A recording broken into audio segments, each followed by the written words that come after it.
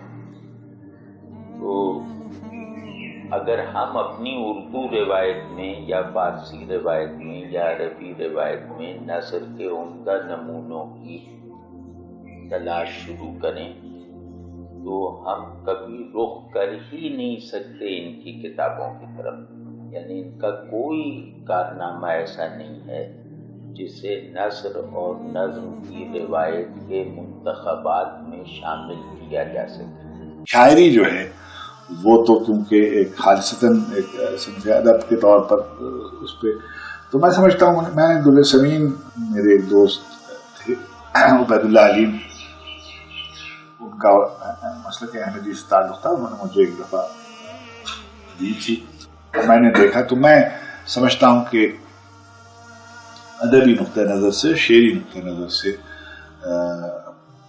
وہ کوئی بہت اعلیٰ معیار کی کتاب نہیں، اور جیسے کلام منظوم اس کو کہہ لیجئے، ادب بھی آپ اس کو نہیں کہہ سکتے، اس میں تعصب کی بات نہیں ہے، جو بھی اس کو پڑھے گا تو وہ اس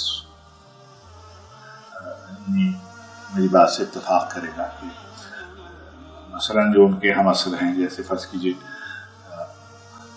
غالب کے بعد سے اور اقبال کے زمانے کے جو شعراء ہیں ان کے کلام کو دیکھیے، خود اقبال کا کلام آپ کے سامنے ہے، ذرا پہلے حالی ہیں اور ایک پورا دبستان ہے شعراء کا، آپ انہیں دیکھیے تو آپ کو اندازہ ہوگا کہ اس کا جو شعریات کے نقطہ نظر سے وہ کوئی اعلیٰ معیار پر اس کو آپ نہیں قرار دے سکتے۔ خطبہ الہامیہ کے متعلق مرزا صاحب کا دعویٰ ہے کہ یہ الہامی تحریر ہے، لیکن حیرت کی بات ہے کہ اس الہامی تحریر میں بھی گرامر کی غلطیاں در آئی ہیں۔ ملاحظہ کیجیے، الذین اکلوا اعمارہم ابتغاء الدنیا۔ عمر کھانا پنجابی محاورہ ہے جس سے عرب بالکل نا آشنا ہے۔ ایک اور جگہ لکھتے ہیں وارتدوا من السلام۔ یہ پروپوزیشن کی فاش غلطی ہے، من کی جگہ پر ان ہونا چاہیے۔ اسی قسم کی غلطیوں کی وجہ سے مشہور مصری عالم علامہ رشید رضا، ایڈیٹر المنار قاہرہ، مرزا صاحب کی عربیت پر ہنسا کرتے تھے۔ مرزا صاحب کے عربی الہامات سے پتہ چلتا ہے کہ بے شمار جگہوں پر قرآن پاک کی آیات دوبارہ مرزا صاحب پر نازل ہوئیں، اور 20 جگہ پر مقامات حریری و بدیعی کے جملے اور شعراء جاہلیت کے مصرے مرزا صاحب پر اترے۔ عفت الدیار محلہا و مقامہا۔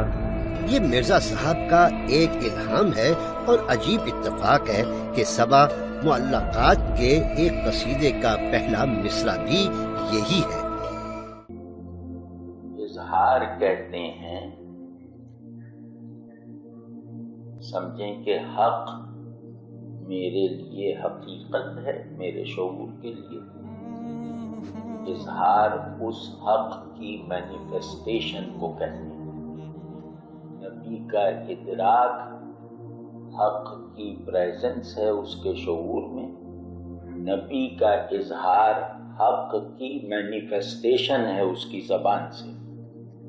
تو ان دونوں میں حق کی مناسبت رکھنے والا جو شکو اور حسن لازماً درکار ہے، ایک منکر حق کے تصور میں بھی لازماً درکار ہے، وہ شکو یہاں پر اس کی پرچھائی بھی نظر نہیں آتی۔ مرزا صاحب کے الہامات میں سے بہت سے الہامات عجیب و غریب ہیں۔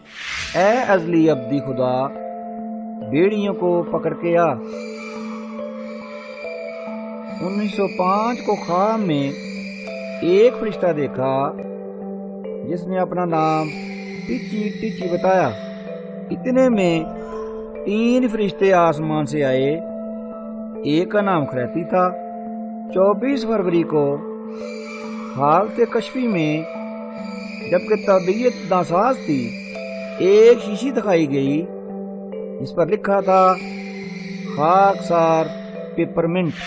حقیقت تو یہ ہے کہ مرزا صاحب نے اپنے ان الہامات کے ذریعے سے وہی، رسالت اور مذہب کو بچوں کا کھیل بنا دیا۔ یہ تو وہ الہامات تھے جو عجیب و غریب تھے، لیکن مرزا صاحب کے ہاں ایسے الہامات بھی موجود ہیں جو سرے سے ہی لغو، بے معنی اور مہمل ہیں۔ ملاحظہ کیجیے۔ اور ان کی روح کو خدا تعالیٰ کی روح کے ساتھ وفاداری کا ایک راز ہوتا ہے۔ فی شائل مقیاس ایلی ایلی لما سبقتانی ایلیوس ہو وشانا ناسا پریشن عمر پیراتوس یعنی پڑاتوس یعنی پلاتوس۔ اب دیکھیں جی کہ ایک کامن سینس والا آدمی جو ہے وہ جب کوئی بات کرتا ہے تو اس سے جو ہے اس کی زبان سے جو بات نکلتی ہے اس کی کوئی بنیاد ہوتی ہے اور اس کا کوئی معنی ہوتا ہے۔ اگر وہ بے معنی سی باتیں کرے، مثلا یہ کہ اس کے الفاظ جو ہیں وہی بے موقع ہیں، یا جو عبارت بولتا ہے یا جو وہ لکھتا ہے وہ بھی سیدھے جملے نہیں ہیں، ان میں بھی ٹیڑھا پن ہے، تو اب یہ اس قسم کی چیزیں جو ہیں، یہ جو نبوت کا آدمی دعوت کرتا ہے اس کو یہ چیزیں نہیں دیتی ہیں۔ مرزا صاحب نے جو زمانے جن میں ان کو الہام ہوتا تھا، حالانکہ یہ تاریخ ثابت کرتی ہے کہ ہر نبی جو ہے وہ اپنی قوم کی زبان میں اس کے پاس پیغام آتا تھا، تو کوئی نبی ایسا نہیں ہوا کہ نبی تو آئے ہندوستان میں اور بجائے وہ ہندوستان کی کسی بولی کے کوئی جو ہے وہ چین کی زبان میں اس پر وہی آتی ہوئی، ایسے کہیں نہیں ہوا۔ تو جو جس قوم سے نبی ہوتا تھا، تو لکل امت رسول، قرآن میں بھی کہا گیا ہے کہ ہر قوم جو اس کا رسول ہے، اور پھر یہ بھی کہا کہ وما ارسلنا من رسول الا بلسان قومہ، کہ ہم نے جو بھی رسول بھیجے وہ ان کی اپنی زبان میں بات کرتے تاکہ اللہ کی بات صحیح طور پر پہنچ سکے۔ رسول اللہ صلی اللہ علیہ وسلم فرمایا کہ میں سب سے زیادہ فصیح ہوں، یعنی میرے جیسا حق کا حسن اظہار کرنے والا کوئی نہیں۔ فصاحت کہتے ہیں حسن اظہار، کمال اظہار کو۔ تو ان کی تحریریں ناہموار ہیں، نثر میں ہوں تو ناہموار ہیں، ان میں زبان و بیان کی غلطیاں ہیں۔ جن فقروں یا جن پیسیجز کو یہ وحی کہتے ہیں کہ یہ وحی لفظی ہے، وہ مطلب کسی گاؤں کے پڑھانے والے معلم کی عربی دانی سے زیادہ اس میں مظاہرہ نہیں ہوا، یعنی کہ انہوں نے اللہ تبارک و تعالیٰ کو عربی میں غلطی کرنے والا اور غیر فصیح کلمات کا متکلم بنا دیا، یعنی جس سے اچھے کلمات کوئی بھی عربی میں ایوریج استعداد رکھنے والا لکھ سکتا ہے۔ تو نبی جو اپنے اظہار میں ایک معجزہ بن کر آتا ہے، وہ معجزہ یہی ہوتا ہے کہ میں جو جانتا ہوں تم جان کے دکھاؤ، میں جو کہتا ہوں تم کہہ کے دکھا دو۔ تو یہ تو نبوت کے لازمی خواص ہیں نا۔